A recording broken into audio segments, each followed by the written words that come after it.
नमस्कार, श्री स्वामी समर्थ. आज आपण जरा वेगळ्या विषयावर व्हिडिओ बनवतो आहे. तर आम्ही गेलो होतो बांद्र्याला. तर इथे आम्हाला करायचं होतं प्राचीच्या कानांचं चेकअप, कारण तिथं सर्टिफिकेट पाहिजे होतं. म्हणून त्यांनी आम्हाला उल्हासनगरहून 2-3 वेळा सांगितलं की बांद्र्याला जाऊन टेस्ट करा, तिथला आम्हाला रिपोर्ट पाहिजे. परत जे हॉस्पिटलला जाऊन टेस्ट करा, तिथला आम्हाला रिपोर्ट पाहिजे. तर इथून कल्याणवरून निघालो होतो आम्ही सकाळी. त्यानंतर मग बांद्र्याला गेलो.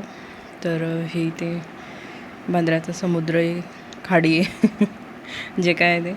मी तर पहिल्यांदाच गेले होते इथे. तर छान असं खूप हायफाय अशी सिटी आहे इकडे. तर त्यानंतर मग आम्ही रिक्षाने जात होतो. बराच वेळ लागला जायला. तर इथे अलियावर जंग म्हणून हॉस्पिटल आहे, स्पेशल कानांसाठी आहे. तर गणपती वगैरे बसवलेला होता, खूप मोठं असं हॉस्पिटल आहे. तर गणपतीच्या दिवसांमध्ये आम्ही गेलेलो होतो इकडे. आणि सगळ्या विभागाचे जे कानाचे आजार आहे त्याच्यावर वेगवेगळे विभाग आहे. आणि छान सुसज्ज असं हॉस्पिटल आहे.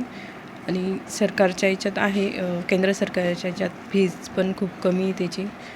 खूप कमी शुल्क आकारलं जातं आणि त्यावरच इथे ट्रीटमेंट होते. तर आमचं झालं होतं, 2 वेळेस येऊन गेलो आम्ही तिथे, तेव्हा आमचं काम झालं. बाजूलाच इथे एक गणपती बसलेला होता, तिथे गणपती वगैरे बघायला गेलो आम्ही.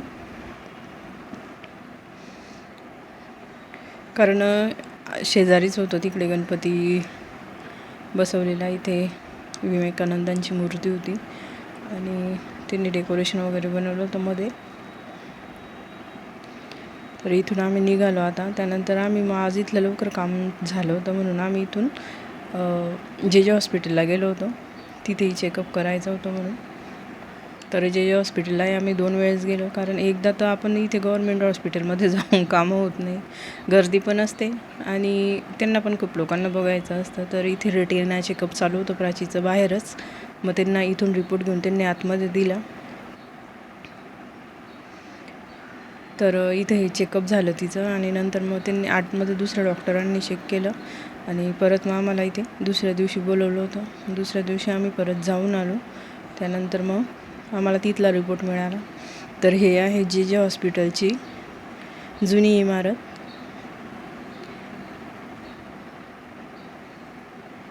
जी एका इंग्रजी माणसाने आपल्याला दिलेली होती. त्यांनी हॉस्पिटल बांधलेलं आहे, सर जे म्हणून त्यांनी.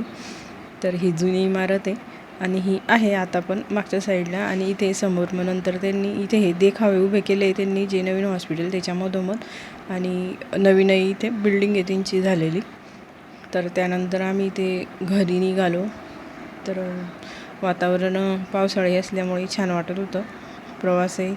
आणि सरकारी कामं असतील तर आपल्याला लवकरात लवकर उरकून घ्यायचे एवढंच म्हणणं असतं. मग आता पुढच्या व्हिडिओमध्ये बघूया आपण. आम्ही उल्हासनगरला गेलो होतो, तिथे आम्हाला खूप वेळ लागला. तिथे 2-3 वेळा जावं लागलं, कारण कुठले डॉक्टर असतात कुठले नसतात, सगळ्यांच्या सह्या ज्या घ्याव्या लागतात, जे प्रमुख डॉक्टर असतात त्यांचे.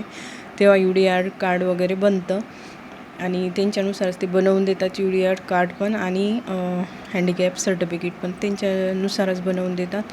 तर जायचं, करून घ्यायचं. ज्या सवलती आपल्याला मिळत असतात मुलांसाठी कामात येतात. आणि फक्त एवढं आहे की थोडा जास्त वेळ द्यावा लागतो आपल्याला तिकडे, कारण जास्त वेळ दिल्याशिवाय तिथे पर्याय नसतो. 2-3 वेळेस जावं लागतं. म्हणून तर आमचं हे कार्ड वगैरे बनवून जवळपास 2 महिन्याने आलो होतो नंतर.